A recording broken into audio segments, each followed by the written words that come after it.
Continuing with chapter number 7 unit number 4 that is fiscal policy. Fiscal policy मतलब government के खर्चे और government के रिसीट्स की पॉलिसी।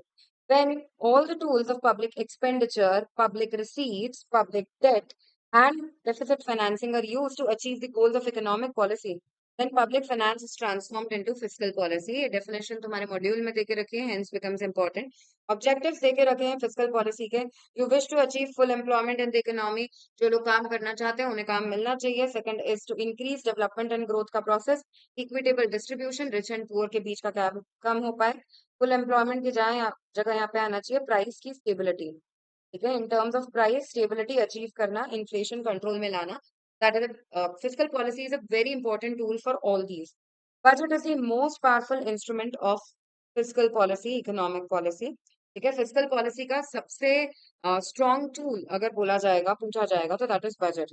अब दो तरह की फिस्कल पॉलिसी होती है, एक है एक्सपेंशनरी फिस्कल पॉलिसी और कंट्रैक्शनरी फिस्कल पॉलिसी। यूनिट 1 में भी हम डिस्कस कर चुके हैं। अगर हमारी इकोनॉमी में रिसेशन चल रहा है तो हमको बिल्कुल ऑपोजिट पॉलिसी फॉलो करनी पड़ेगी। रिसेशन में एग्रीगेट डिमांड कम हो जाती है, तो we'll follow an expansionary policy, जिसकी वजह से एग्रीगेट डिमांड क्या हो जाएगी, बढ़ना शुरू हो जाएगी। और अगर एक्सपेंशन चल रहा है इकोनॉमी में, एक्सपेंशन के time will follow which policy, will follow contractionary fiscal policy. हमारी इकोनॉमी की एग्रीगेट डिमांड बढ़ी रही है तो गवर्नमेंट चाहती है अब क्या हो जाए, कंट्रैक्शनरी पॉलिसी फॉलो करके वो डिमांड को कंट्रोल करना चाहती है।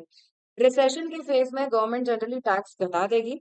एक्सपेंशनरी पॉलिसी फॉलो कर रहे हो ना, you wish to increase aggregate demand in the economy, तो टैक्स घटा दिए जाएंगे और खर्चे बढ़ा दिए जाएंगे।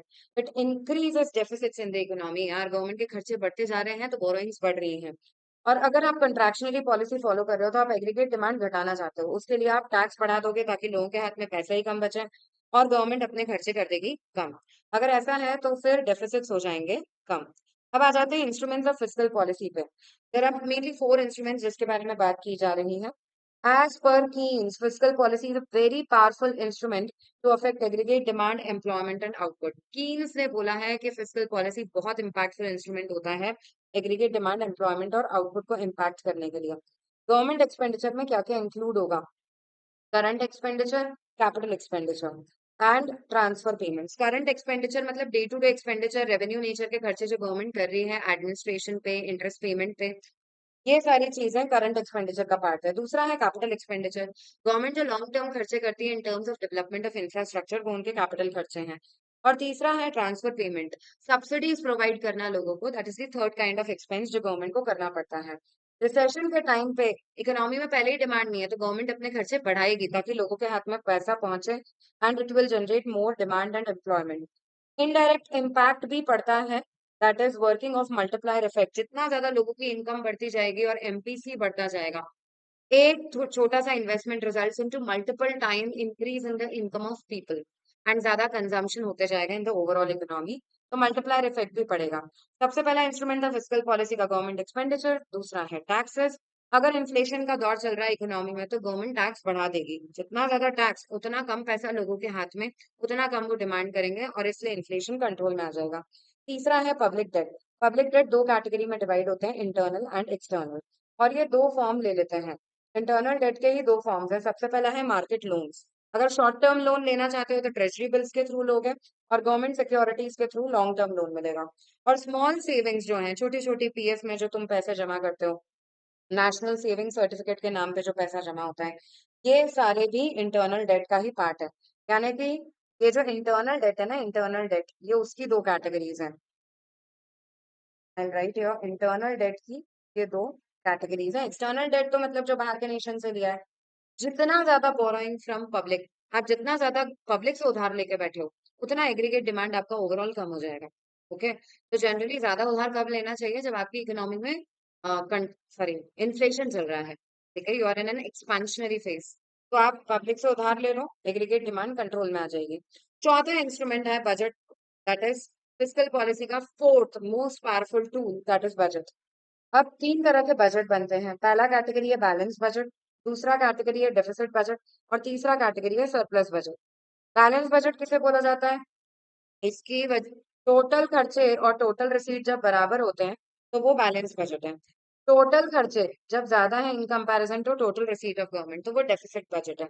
और अगर टोटल रिसीट ज्यादा है गवर्नमेंट की in comparison to total expenditure तो वो सरप्लस बजट है। इसकी वजह से एग्रीगेट डिमांड पे कोई इफेक्ट नहीं पड़ेगा, ठीक है, there is no effect on aggregate demand, this should be T. Then deficit budget की वजह से गवर्नमेंट क्योंकि हम पे खर्चे ज्यादा कर रही है तो एग्रीगेट डिमांड पे पॉजिटिव इम्पैक्ट पड़ेगा, लेकिन नेशनल डेट बढ़ जाएगा, it will result into increase in national debt, debt भी बढ़ेगा, डिमांड भी बढ़ेगी। और अगर आप सरप्लस बजट बनाते हो तो नेगेटिव इम्पैक्ट पड़ेगा एग्रीगेट डिमांड पे, क्योंकि एग्रीगेट डिमांड ऐसी सिचुएशन में हो जाएगी कम, क्योंकि गवर्नमेंट तुमसे ले ज्यादा रही है, तुमको दे कम रही है। लेकिन हाँ, it will reduce the debt in the overall economy. किसी भी कंट्री का, नेशन का डेट कैसे निकाला जाता है? It is difference between the total past deficit and total past surplus. कैसे निकालते हैं national debt? It is the difference between total past deficit and total past surplus. Fiscal policy for long term economic growth. हाँ listen, एक question आ चुका है exam में, fiscal policy कैसी पॉलिसी है? Answer would be fiscal policy is a demand side policy, ठीक है। Fiscal policy basically demand side policy है, लेकिन अगर इस डिमांड साइड पॉलिसी को आप अकम्पनी नहीं करोगे विद सप्लाई साइड पॉलिसी, मतलब यार सिर्फ डिमांड बढ़ाना टेम्पररी फेलियर, टेम्पररी सक्सेस देगा, लेकिन आप चाहते हो कि ओवरऑल इकोनॉमी में प्रोडक्शन भी बढ़े, लॉन्ग टर्म में डिमांड बढ़े, तो इट इज वेरी इंपॉर्टेंट कि आप डिमांड को चेंज करने के साथ साथ सप्लाई को भी चेंज करो। तो supply side policy should be added with the demand side policy to create the overall positive impact. अब इसके एग्जाम्पल हो सकते हैं डेवलपमेंट ऑफ इंफ्रास्ट्रक्चर, एजुकेशन ज्यादा देना, रिसर्च एंड डेवलपमेंट करना, टेक्नोलॉजिकल इनोवेशन लेके आना, मतलब सप्लाई बढ़ाने की कोशिश करनी चाहिए यार, सिर्फ डिमांड तो टेम्पररी अरेंजमेंट हो गया है। Fiscal policy for reducing inequality, inequality कम करने के लिए तुमको ध्यान है चैप्टर 7 यूनिट 1 में भी आ गया, यूनिट 3 में भी आ गया, redistribution of income and wealth कैसे किया जाता है। ओके, तो गवर्नमेंट प्रोग्रेसिव टैक्सेशन ला चुकी है, डिफरेंशियल इनडायरेक्ट टैक्सेस, लग्जरी पे ज्यादा और नेसेसिटी पे कम इनडायरेक्ट टैक्स जीएसटी लगता है। Then policy for public expenditure, poverty alleviation programmes लेके आई है गवर्नमेंट ने, एसईजेड डिक्लेयर किए हैं, free medical and education facilities, infrastructure provision on selective basis, backward areas का इंफ्रा डेवलप करने के लिए government generally SEZ special economic zone declare करती है। सोशल सिक्योरिटी स्कीम्स में पैसा लगाना, सब्सिडाइज लेवल पे प्रोडक्शन करना, ध्यान है PDS public distribution system unit 1 और 3 दोनों में बात हुई है इसकी, एंड इनफैक्ट 2 में भी हुई है, ठीक है। स्ट्रेंथन ह्यूमन कैपिटल, ये सारी चीजें will be a part of fiscal policy to reduce inequality. I think तुम्हें एग्जाम में ऑप्शंस देख के ही समझ आ जाएगा, एक्स्ट्रा एफर्ट मत लगाओ इसको याद करने का। लिमिटेशन ऑफ फिस्कल पॉलिसी में पहला लिमिटेशन बहुत इंपॉर्टेंट है, दैट इज लैग। 4 तरह के लैग होते हैं। सबसे पहला रिकॉग्निशन लैग। रिकॉग्निशन लैग मतलब आपने ये समझने में ही देर लगा दी कि कुछ चेंज की जरूरत है, time taken to understand the need for change। आपको समझा ही बहुत लेट कि भैया आपको पॉलिसी में चेंज लाने की जरूरत है, दैट इज रिकॉग्निशन लैग, आपको रिकॉग्नाइज ही लेट हुआ। सेकंड इज डिसीजन लैग, अरे आपको समझ आ गया है कि आपको अपनी पॉलिसी में चेंज करना है, लेकिन time taken to take that decision कि कौन सी पॉलिसी लगानी चाहिए, उसे कहा जाता है डिसीजन लैग। इम्प्लीमेंटेशन लैग यानी time taken to implement the particular policy, कोई पॉलिसी को इम्प्लीमेंट करने में जितना टाइम लग गया है उसे कहा जाता है इम्प्लीमेंटेशन लैग। और फाइनली इम्पैक्ट लैग क्या है? इम्पैक्ट लैग का मतलब होता है कि क्या इम्पैक्ट पड़ेगा किसी पर्टिकुलर चेंज का, अगर मैंने पॉलिसी में चेंज ला भी दिया लेकिन उसका क्या इम्पैक्ट पड़ेगा उसके बारे में सोच पाना, एनालाइज कर पाना, that is impact lag. You know difficulty to analyse the impact of a particular change, उसे कहा जाता है इम्पैक्ट लैग। अब और भी लिमिटेशंस हैं फिस्कल पॉलिसी के, लेकिन बाकी सब काफी आसान है। The main one is crowding out, जो अब इसके बाद आएगी। अ, सबसे पहले बैडली टाइम फिस्कल पॉलिसी, अरे आप सोच रहे थे एक्सपेंशन हो रहा है तो आपने कंट्रैक्शनरी पॉलिसी लगा दी, लेकिन already economy had taken a U turn, ठीक है, और इकोनॉमी कंट्रैक्ट होना शुरू हो गई थी और आपने भी और कंट्रैक्शनरी पॉलिसी लगा दी है, तो और खराब इम्पैक्ट पड़ जाएगा इकोनॉमी पे। Difficulties in changing government tax and spending, बोलने में अच्छा लगता है टैक्स बढ़ा दो, सब्सिडी कम कर दो, लेकिन एकदम इमीडिएटली गवर्नमेंट ये सब कर नहीं पाएगी। Difficulty to reduce government spending on social security capital projects, यार अब इंफ्रा डेवलप करना शुरू हो गया है, गवर्नमेंट सोच रही है खर्चे कम करने हैं, तो अचानक से कोई प्रोजेक्ट रनिंग है, उसको रोक तो नहीं पाएगी government. Difficulty to decide period of inflation and deflation, कौन सा फेज चल रहा है अभी, ये डिसाइड कर पाना मुश्किल हो जाता है।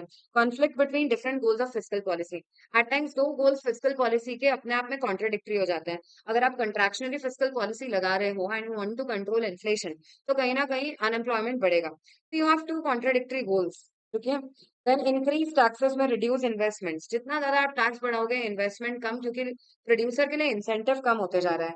Deficit financing causes wage price spiral, deficit को फाइनेंस करना मतलब आरबीआई अगर मनी सप्लाई बढ़ा देता है, और अगर मतलब गवर्नमेंट अगर आरबीआई से उधार लेती है and money supply in the overall economy बढ़ जाता है, तो तुम समझ रहे हो क्या होगा। इसकी वजह से प्राइसेस बढ़ने लग जाएंगे, क्योंकि लोगों की डिमांड बढ़ गई है। अब प्राइसेस बढ़ेंगी, तो ऐसी सिचुएशन में वेजेस भी बढ़ेंगी, लोग ज्यादा वेजेस डिमांड करेंगे, ज्यादा वेजेस की वजह से फिर से गुड्स एंड सर्विस पे प्रेशर आएगा, प्राइसेस फिर बढ़ेंगी और वेजेस फिर बढ़ेंगी। It will result into an spiral known as wage price spiral.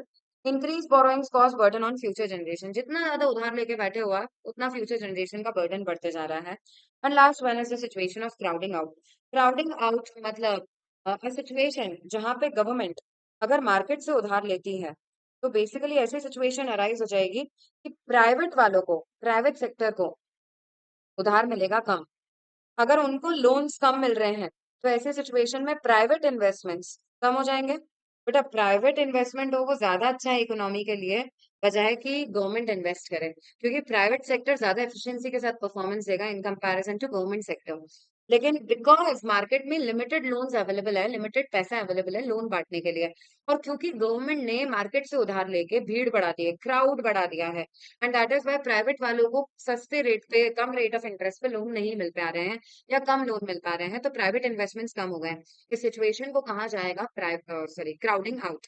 मतलब प्राइवेट इन्वेस्टमेंट्स पूरी तरह से सब्स्टिट्यूट हो चुके हैं बाय गवर्नमेंट इन्वेस्टमेंट्स, ठीक है। तो बहुत सारे इकोनॉमिस्ट इसके अगेंस्ट में है, लेकिन एक दो आर्गुमेंट्स इसके फेवर में भी देके रखे हैं कि जनरली अगर आपकी इकोनॉमी रिसेशन के दौर में है, तो गवर्नमेंट इन्वेस्टमेंट जरूरी होता ही है, कितना कम रेट ऑफ इंटरेस्ट हो भी, तो भी शायद प्राइवेट सेक्टर उधार लेके काम नहीं करेगा।